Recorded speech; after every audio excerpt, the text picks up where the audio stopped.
always give this excuse of time. But when we come to meaningful relationship, time is not an excuse. Multitasking should not be done. Give the person an undivided attention. And when I say undivided gadget-free attention. So rule number 1, give the person you love your undivided attention. Rule number 2, give away what you want to receive. What you give away generously, you will receive it abundantly. So you have a choice whether you want to give out hatred, disrespect or criticism, or do you want to give out love, respect and appreciation. Rule number 3, apply rule of 10. Now I don't know the source, but this is one of the piece of advice I found on the internet. I've tried this out personally myself. Whenever there's a fight, just apply this rule of 10. What do I mean by that? It simply means that whenever you are having a conflict or an argument, just think about the topic of conflict, and just ask yourself, does this topic or will this topic really matter to you 10 hours from now, 10 days from now, 10 weeks from now, 10 months or 10 years from now? It will definitely give you a perspective shift.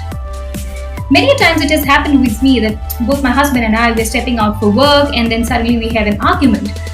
But when we reach work, when we reach an office, we are so busy with our work that we tend to forget about what has happened back at home. And when we are back in the evening, we just completely forget the topic and we're normal. Why? Because other things have taken priority over those frivolous, small, little fights. So whenever there is a conflict, apply this rule of 10. Rule number 4, master the art of forgetting. Now don't get me wrong, because let me explain that to you what I really mean. There's a stereotype with women that women are more emotionally expressive than men. Now this stereotype would have changed over the years to an extent, but it still exists. Now I'm not here to explain or to prove whether it's right or wrong, because you know your reality. But what I mean to say is, whenever there is conflict, just reflect. There are at times you say things or words which is just at the heat of the moment and which you regret later.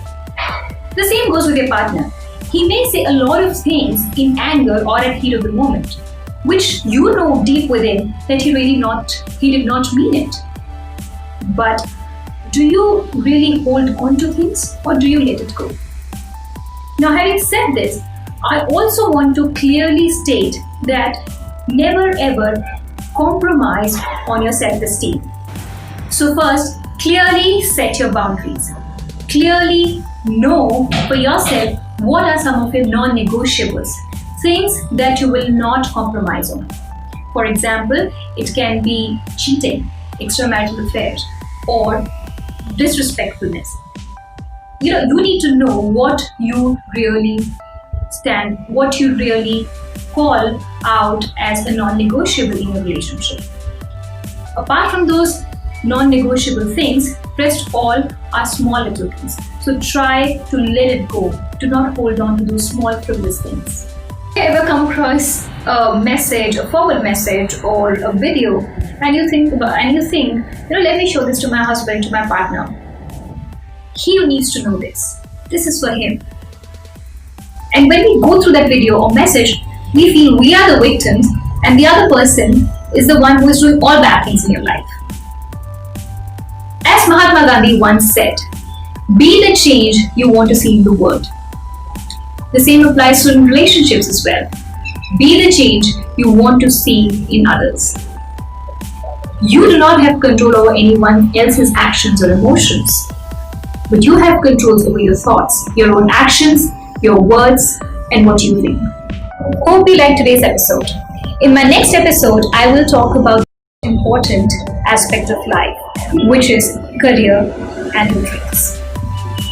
I'm Ani and I'm on a mission to transform lives of 1 million women, especially mothers who are equally passionate about their dreams, about their career as they are about motherhood. Let me know how did you like today's video in the comment section below.